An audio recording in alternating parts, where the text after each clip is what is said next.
하나님, 오늘도 말씀하여 주옵소서. 오늘 들려지는 말씀이 주의 말씀 되게 하시고 주의 성령으로 충만케 하시사 우리의 마음을 붙들어 주셔서 그 말씀을 잘 받을 수 있도록 주님 축복하여 주옵소서. 또한 받은 말씀 헛되이 버리지 않게 하시고 이번 한 주간, 아니 우리 평생에 사는 날 동안 정말 복이 되고 큰 열매를 맺는 귀한 말씀 되게 하여 주옵소서. 예수님의 이름으로 기도합니다. 아멘. 네, 오늘 마가복음 16장 마지막 부분을 우리 같이 한번 읽었습니다. 이미 우리 성경 읽기 2022 하면서 제가 간단한 메시지로 그렇게 집중해서 말씀을 드렸는데 한번 이렇게 또 다시 리뷰도 할 뿐만 아니라 오늘 새롭게 들으신 분들에게는 정말 우리의 믿음이 새로워지고 우리 삶이 바뀌어지는 그런 말씀 된 줄로 믿습니다. 오늘 저는 제목을 함께 하시는 주님 이렇게 잡았습니다. 마지막 20절에 보니까 이렇더라고요. 제자들이 나가 두루 전파할세 주께서 함께 역사하사. 주께서 함께 역사하신다는 말은 주님께서 함께 일하셨다는 것이죠. 그 따르는 표적으로 말씀을 확실히 증언하시니라. 이렇게 이제 마가복음이 전체 끝나거든. 근데 끝날 때 가만히 보니까 제자들이 했던 말을 그렇게 기록했으면, 했던 일을 기록했으면 표적으로 말씀을 확실히 증언하니라 뭐 이렇게 끝났을 거예요. 근데 여기 보니까 표적으로 말씀을 확실히 증언하시니라.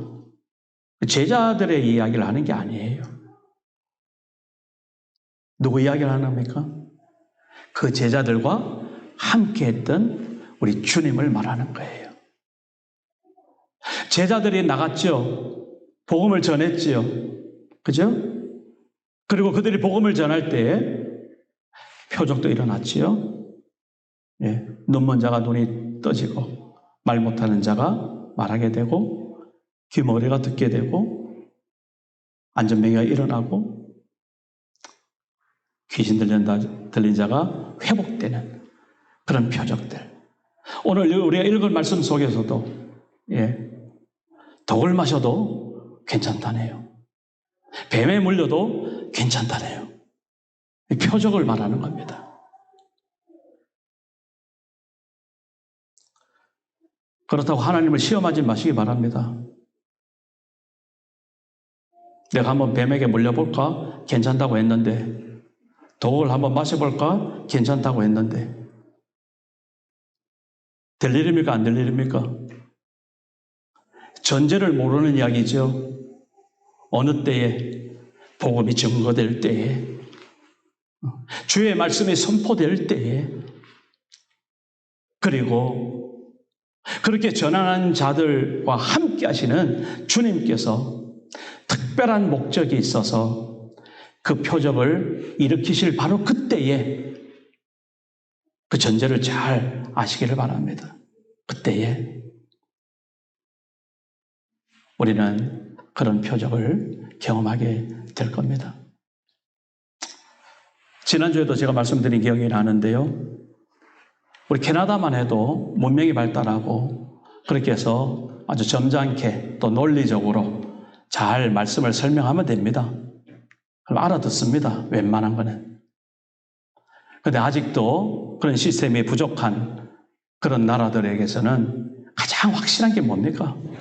이게 그냥 회복되는 거예요. 그냥 보여지는 거예요. 거기 의료시설도 없지 않습니까? 약도 변변치 않습니까? 변변치 않죠. 케어받을 그런 환경이 안 되는 겁니다. 사실 다른 방법이 없는 겁니다. 그래서 복음이 증거될 때에 그냥 그 자리에서 그냥 사람이 회복이 되는 겁니다. 그러한 하나님의 특별하신 역사를 오용해가지고 자기가 하나님을 시험하듯이 그렇게 멀쩡하게 독 한번 먹어볼까? 뱀에게 한번 물려볼까? 바로 죽고 바로 상처나죠? 잘 분별하시길 바랍니다. 오늘날에도 그러한 사역자들이 많이 있다고 제가 말씀을 드렸죠? 예, 그런 사역들을 위해서 여러분 마음으로도 후원하시고 기도하시고 그 열악한 환경 속에서 하나님의 특별하신 인자하심 속에서 사역하는 그런 분들 아주 귀한 분들입니다. 오늘 저는 먼저 이 함께 하시는 주님 마지막 결론부터 거꾸로 말씀을 좀 드리도록 하겠습니다. 마태복음 28장에도 마태복음이 제일 마지막 28장인데 거기에도 예수님께서 승천하시면서 제자들에게 했던 말씀이 있죠. 그러므로 너희는 가라. 그죠? 가서 뭐 하라? 제자를 삼으라. 그 제자를 어떻게 삼으라? 믿는 자들에게 세례를 주고 내가 너에게 가르쳐준 그 말씀들을 그들도 또한 가르쳐 잘 지키도록 그렇게 해라. 그러면서요 마지막에 이렇게 말씀하세요. 볼지어다 내가 세상 끝날까지 너희와 항상 함께 있으리라. 예수님이 분명히 그렇게 말씀하시고 제자들과 헤어지고 하늘로 오르셔서 하나님 보좌 우편에서 앉아 이 세상을 지금도 통치하시고 중보하시고 다스리시는 그런 주님. 이제 그 주님이 우리에게 다시 오실 날을 우리는 마라나타 외치면서 기다리고 있는 것이죠. 예. 예수님의 마지막 약속이 무엇이냐? 거두절미하고 이거 하나만 분명하게 무엇이라고요? 세상 끝날까지 내가 너희들과 항상 함께 있을 것이다. 그 약속이 여러분에게 어떻게 지금 능력이 되는지 모르겠어요. 힘이 되는지 모르겠습니다. 그 약속이 나오는 아닌가 봐. 이런 일 없죠? 적어도 우리가 예수 믿는 하나님의 자녀라면 그래 그 약속대로 하나님이 나와 함께 하셔서 내가 오늘 또 이런 일을 겪었네. 내가 또 이렇게 승리했네. 야, 내가 이렇게 정말 죽음 가운데서도 하나님의 도심을 입었네. 이런 매일매일의 고백과 간증이 바로 우리의 언어지 않습니까? 하나님의 말씀은 어긋남이 없습니다. 불변합니다. 영원합니다. 문제는 뭐예요? 내가 너와 함께 하겠다는 그 말씀을 내가 쏟아보내는 게 이제 문제예요. 문제는 나에게 있는 거죠. 예. 그 말씀을 잘 받아들여서 아멘. 그리고 정말 옥토 같은 마음이 되어서 그 말씀이 내 속에서 30배, 60배, 100배의 결실을 맺고 그것이 내 삶의 향기가 되어서 주변 사람들을 복되게 하는 축복의 통로로 사는 것이 아니라 그 말씀을 그냥 들은 것과 별개로 나는 내대로, 내 방식대로, 세상이 원하는 대로 그렇게 살아간다면 그건 쏟아버리는 거죠. 하나님의 말씀에 매이지 못하는 것이죠. 이제 이런 것들이 우리에게서 오늘 뭔가가 결단이 되어야 되는 그런 시점이 지금 왔습니다. 마가복음 16장 마지막에서. 더 이상 이제 예수님의 생애에 대해서 예수님을 우리에게 소개해 줄 그 말씀이 더 이상 이제 없습니다. 적어도 마가복음 한에서는 마지막입니다. 그렇다면 우리가 앞에는 다 모른다 칩시다. 마지막 한마디라도 우리 붙잡아야 될 거 아닙니까? 뭐라고요? 우리와 함께 하시는 예수 그리스도. 그거 붙잡으면 되는 겁니다. 그것을 성경에 있는 언어로 뭐라고 합니까? 임마누엘. 그죠? 하나님이 우리와 함께 하신다. 임마누엘. 이사야서 41장, 43장. 아까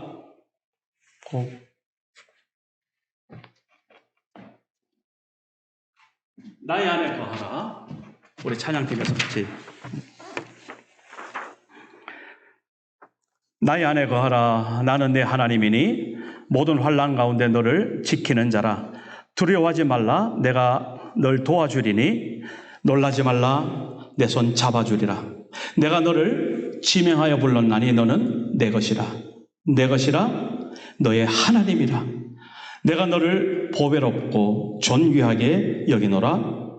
너를 사랑하는 너의 하나님 여호와라 하는 이 곡 우리가 함께 불렀습니다.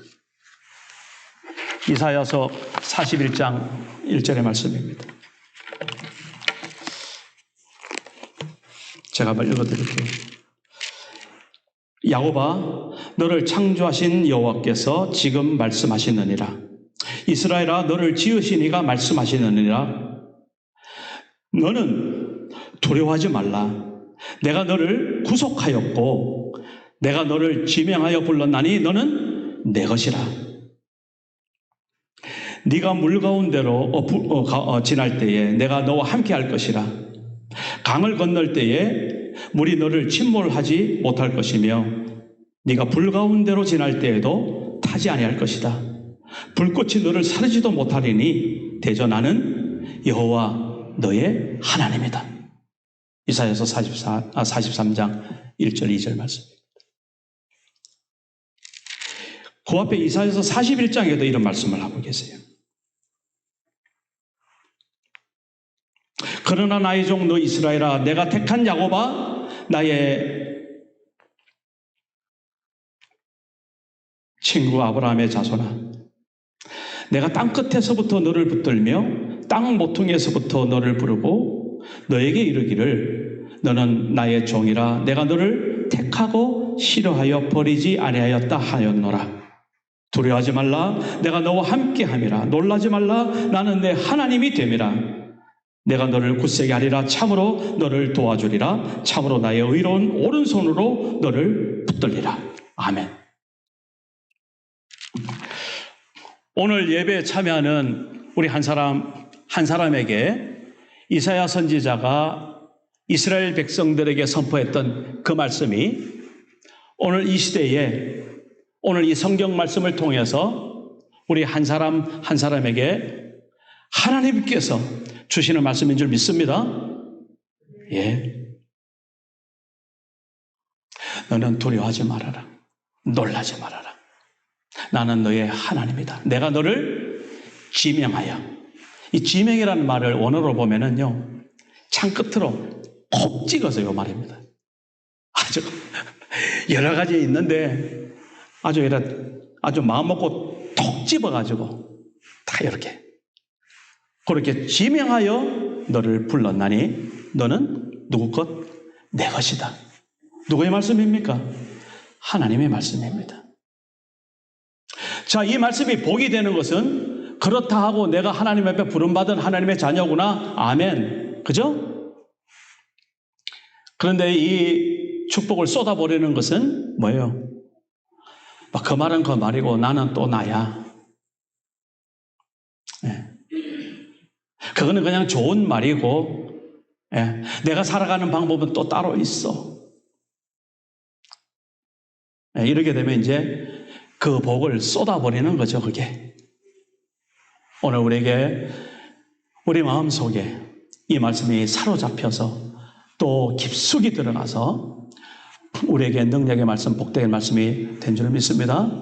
오늘 마가복음 16장에서는 뭐라고 했어요? 예. 우리와 함께 하시는 주님. 우리와 함께 일하시는 주님. 네, 그런 것이죠. 자, 이 말씀을 하시기까지 참 기가 막힌 사연이 앞에 있었죠. 어떤 사연입니까? 예수님이 부활하신 거예요. 예수님이 부활하신 거예요. 예수님이 부활하셨다라는 것은 뭐가 분명하게 전제되어 있습니까? 예수님이 확실하게 죽으신 거예요. 잠깐 기절했다가 아니면 어디 먼데 도망했다가 아니면 숨었다가 그렇게 짠하고 나타난 게 아니에요. 십자가에서 우리 죄를 담당하시려고 처절하게 죽으신 바로 그 예수님께서 다시 살아나셨다는 거예요. 살아나시면서 제가 여러 가지 성경을 보니까 옛날 모습 그대로인 것 같기도 하고 아닌 것 같기도 하고, 고린도전서 15장의 말씀을 빌리보면 하나님의 신령한 몸으로 새롭게 형성된 그런 몸으로 부활하셨다. 그러니까 요한복음 같은 데는 제자들이 예수님의 죽으심을 옆에서 멀쩡히 보고 다들 한자리에 모여가지고 문을 꼭 닫고 두려워서 떨고 있는 겁니다. 누가? 그 예수님을 죽였던 유대인들이, 그 대제사장들이, 서기관과 바리새인들이 자기들도 잡혀서 죽을까 싶어가지고. 그런데 예수님께서 오셨어요. 분명히 문은 닫았습니다. 문을 열고 오셨다 소리 안 하고 있습니다. 너희가 평안하냐? 물으셨습니다. 아시는 거죠? 그들의 두려움을 아시는 거예요. 평안하라. 그러고 나서 그 평안을 유지하고 그 평안을 누리기 위해서는 성령을 받아야 돼. 성령 받아라. 그렇게 말씀하시는 모습을 우리는 보게 되는 겁니다.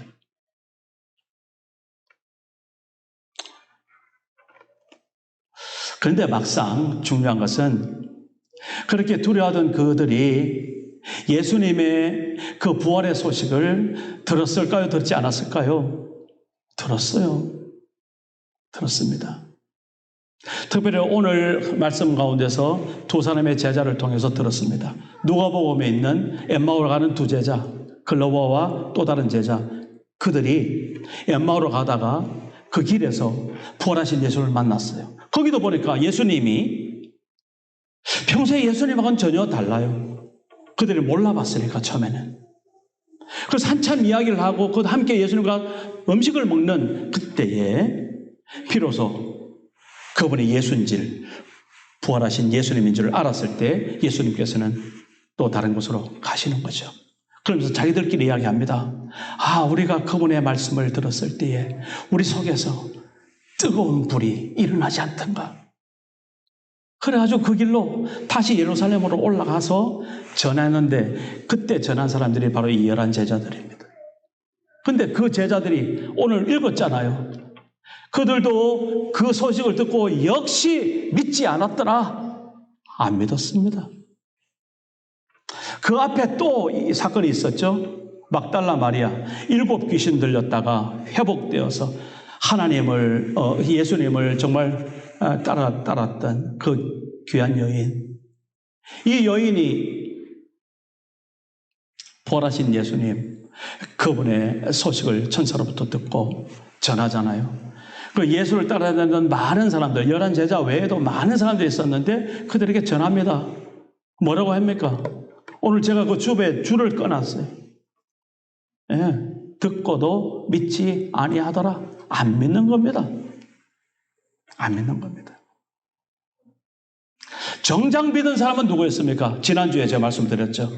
예수를 향하여 섰던 이방인, 로마 군병 중대장, 백부장, 그가 예수의 뭐를 보고, 죽으심을 보고 어떻게 고백을 합니까? 저 사람은 진짜 하나님의 아들이었도다. 예수님께서 가상칠언하실 때 그 소리를, 그 메시지를 듣고 믿음이 생겨서 그런 고백을 했노라고 제가 지난주 말씀을 드렸습니다. 정작 예수님을 따르고 다녔던, 예수를 섬겼던 그분들은 다들 안 믿는 겁니다. 자, 그러면 왜 안 믿게 되었을까? 예수님이 그렇게 제자들에게 찾아오셔서 했던 그 말씀에 힌트를 하나 찾습니다. 그 말씀이 14절 말씀입니다.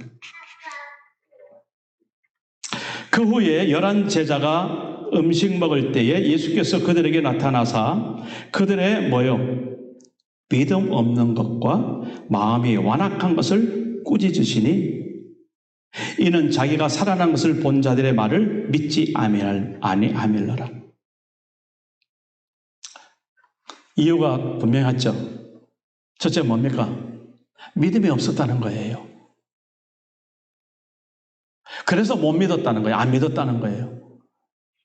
좀 신기하죠? 이 말장난 아닙니다, 절대. 믿으려면 믿음이 있어야 믿는 거예요. 내가 믿고 싶어서 믿는 게 아니에요. 없는 믿음을 내가 믿어보겠다 하고서 믿어지는 게 아니란 말입니다. 그래서 믿을 것 같으면은 세게 믿습니다 하는 사람이 제일 1등이겠죠. 그게 아닙니다. 그냥 믿어지는 겁니다. 그런 차원에서 먼저 로마서 1장 17절 말씀에 이런 말씀이 있어요. 복음에는 복음, 유앙겔리온, 기쁜 소식, 좋은 소식 누구요? 예수의 구원의 소식이죠. 복음에는 하나님의 의가 나타나서 뭡니까? 믿음으로 믿음에 이르게 하나니 이렇게 말씀하고 있습니다. 믿음에서 믿음으로 믿음 하나를 그렇게 세분해서 나누어서 말하는 것도 뭐 틀리다고 말할 수는 없겠죠. 그 외에 여러 가지 또 해석들도 많이 있습니다. 저는 오늘 여기 제자들이 부활의 소식을 보고도 듣고도 믿지 못했던, 보고도는 빼고요, 듣고도 믿지 못했던, 그래서 예수님이 너희가 왜 그렇게 안 믿느냐? 믿음이 없다. 그래서 못 믿는 거다. 했던 이 말씀을 그렇게 적용하고 싶은 거예요. 복음에는 하나님의 의가 나타나서 믿음으로 믿음에 이르게 하나니 여기 적용하는 거예요. 그러고 보니까 내가 믿음 생활하는 것, 내가 믿는다고 고백하는 것, 내가 믿음으로 삶을 살아내는 것, 이것은 결국은 그걸 통해서 내가 믿음이 생기는 게 아니라 거꾸로 내 안에 믿음이 있기 때문에 그 믿음은 내가 어떻게 생겼는지도 모르죠. 하나님의 은혜라 그랬죠.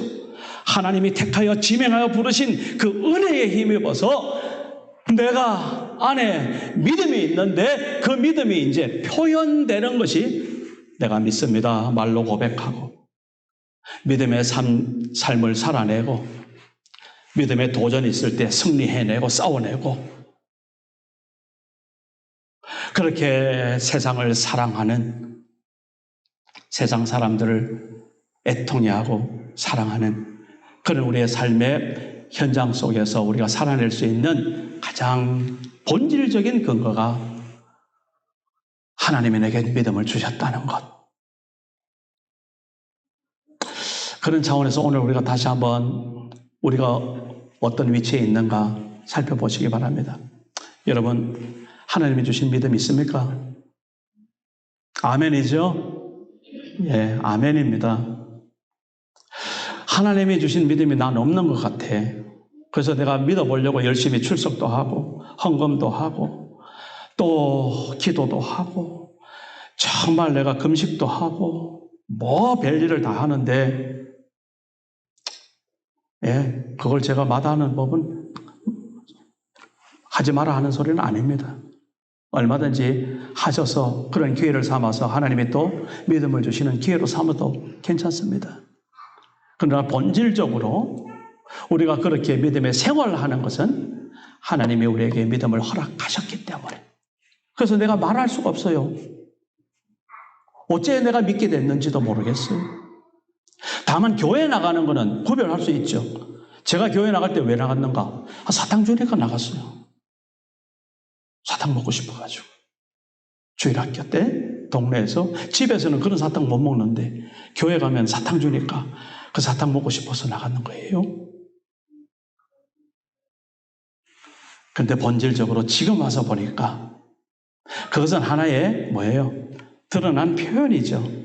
본질적으로 하나님께서 내게 믿음을 주셔서 교회에 나갈 수 있도록 허락해 주시는 그런 놀라운 은혜를 베풀어 주셨다는 것이 저는 분명히 오늘 고백을 할 수가 있는 겁니다. 우리 한 사람 한 사람 제자들이 믿음 없음을 그렇게 부활하신 예수님에게 혼나고 있는데 오늘 우리 다시 오신 예수께서 우리에게 오셔서 정말 우리의 믿음을 칭찬하는, 정말 우리가 주님 주시는 믿음이 있는 믿음의 사람으로 그렇게 날마다 하나님과 동행하시기를 정말 주의 이름으로 축복합니다. 두 번째로는요, 계속 연관된 이야기예요. 마음이 완악해서 안 믿는다 이렇게 말하고 있습니다. 그 믿음을 담는 그릇은 어디입니까? 우리의 마음이죠. 그죠?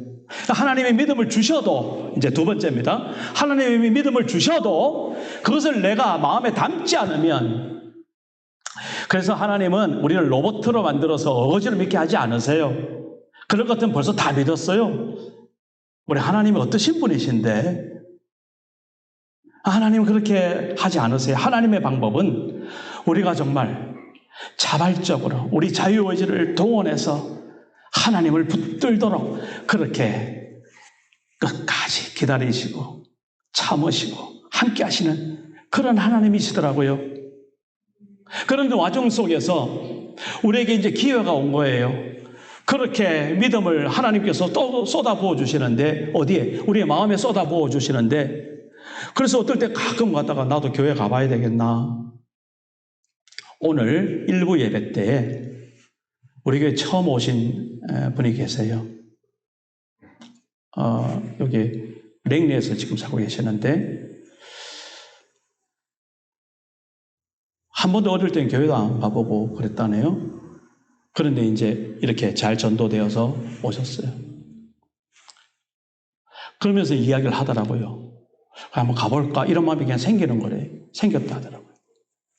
한 예를 들어서 그런 마음이 왜 생깁니까? 그런 마음이 생기려면 힘들어야 생기잖아요. 힘 안 들면은, 힘 안 드는 거 그 낙이 얼마나 좋은데 뭐 이런저런 생각하겠습니까? 힘들어야 돼요, 좀. 미안하지만 조금 아프게도 좀 해야 되고. 자, 그러면 어떻습니까, 사람은? 제가 그랬습니다. 본질적으로 우리가 우리의 처지에서 하나님 앞에 덕 보려고 나와야 돼요. 가장 기본적으로. 가장 밑바닥에서 우리는 하나님 도와주세요. 하나님 저 살려주세요. 이런 마음이 있어야 되는 겁니다. 그런 마음이 왜 생기겠어요? 하나님이 그런 마음을 통해서 부르시려고 그런 마음을 주시는 거예요.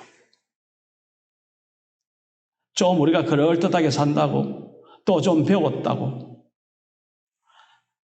신사적으로 뭐 적당하게 뭐 체면 차려가면서 뭐 그럴 경우도 있겠지만 그건 나중 일입니다. 발등에 불이 떨어지면 화들짝 뛰어야지 그게 인간인 겁니다. 발등에 불이 떠서 타고 들어갔는데 불이 이거 왜 붙었어? 이거 좀 치워야겠네. 이러고 있는 사람이 어떻게 돼요? 그건 사람 아니지요. 우리가 사람이라면 발등에 불이 떨어지면 지자리에서 그냥 발짝 뛰어야 되는 겁니다.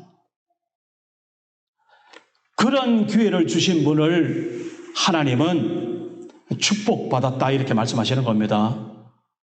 그런 분을 하나님은 사랑하신다 이렇게 말하는 겁니다.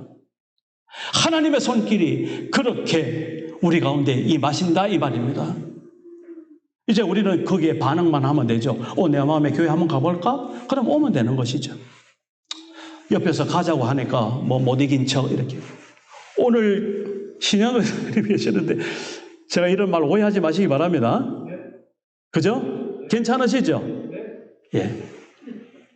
혹시 또 내가 왔으니까 이런 소리 하는가 보다 이렇게 하지 마시고. 오늘 메시지가 그런 겁니다. 그래서 이렇게 하나님 앞에서 우리가 우리의 절박한 우리의 그 마음의 상태를 한번 돌아보시길 바랍니다. 제발 완악하다는 것은 그 말하고 연결되어 있어요. 바로 애고방 바로. 그 바로가 이스라엘 백성들 놓아주기 싫어가지고 하나님이 점점 더 그 마음을 어떻게 하셨다 그럽니까? 강박하게 했다잖아요. 그렇게 완고한 거 안 좋은 거예요. 부드러워야 됩니다. 하나님의 말씀이라면 이렇게 정말 그런가 해서 베레아 사람들처럼 그 말씀이 그런가 해서 상고하는 그런 사람들처럼 우리가 이제 다음 주는 데살로니가 전서를 읽는데 이 데살로니가 사람들은 영어 아니거든요. 근데 제자들이 다시 베레라 와가지고 보니까 그쪽 사람들은 하나님 말씀을 전했는데 그 말씀이 그런가 해서 그렇게 신사적으로 정말 잘 믿었던 사람들이라고 사도행전에 있더라고요. 오늘 우리가 두 가지만 분명하게 점검합시다. 내가 이해할 수도 없고 내가 설명할 수도 없고 내가 증거할 수도 없지만 그러나 내 안에 하나님이 주신 믿음이 있어. 그 믿음이 있기 때문에 나는 하나님의 은혜 안에서 사는 사람이야. 하나님이 기뻐하는 일을 하고 싶어.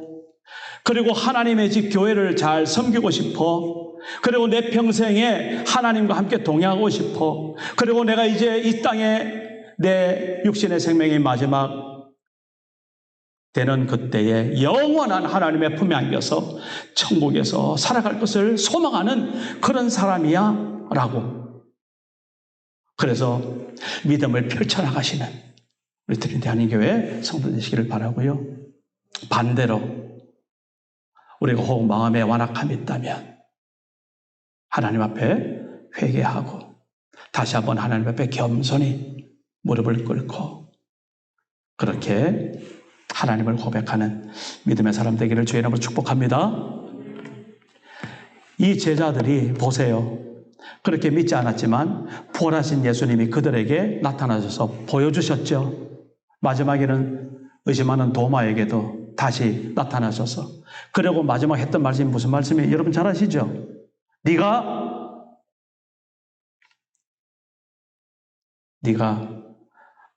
보고서 이제 믿느냐?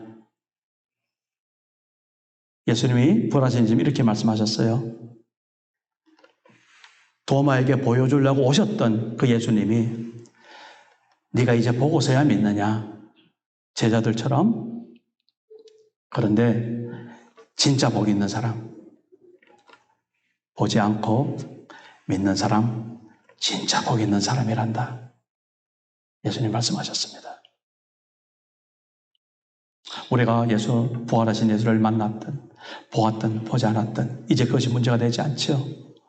하나님께서 나를 지명하여 부르셔서 내게 믿음 주셨기에 이제 나는 그 믿음으로 예수께서 나를 위해서 십자가에 주신 그 놀라우신 구원의 은혜를 내가 고백하고 부활하셔서 우리와 지금도 함께 하시는 그분을 고백하는 그런 삶을 우리가 살아가고 있습니다. 욥도 그래서 마지막 욥기 42장에 내가 지금까지는 하나님을 내 귀로 들어 살았는데 이제는 내가 눈으로 보고 하나님을 고백합니다. 그리고 회개했다는 거 아닙니까? 이번 한 주간 믿음 없던 제자들이 아니라 이제 우리 한 사람 한 사람 부활하신 예수 그리스도 그분이 나와 함께 하는 그런 경험을 진하게 그렇게 경험하시면서 날마다 성전보를 하나님 앞에 올리시는 복된 한 주간 되시기를 주의 이름으로 축복합니다. 기도하겠습니다.